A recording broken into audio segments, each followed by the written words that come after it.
Ըթնեմ Այբուբենի 8-րդ տառը։ Ընկեր, ընտանիք, ընթերցանություն, ընթրիք, ընծա, ընկուզենի,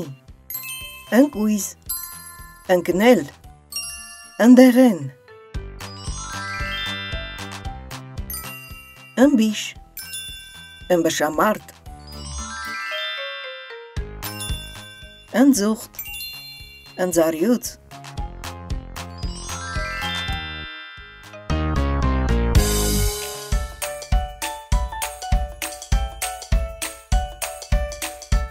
ընկերասեր զերոն։ Ընկերասեր է զերոն և հաճախ էլ շատ ներող, եթե նրան մոռանան, չի բարկանա երբեք նա։ Նա բոլորի հետ հաշտ է, ում ասես կմիանա, միշտ էլ բոլորին կօգնի դառնալ ավելին։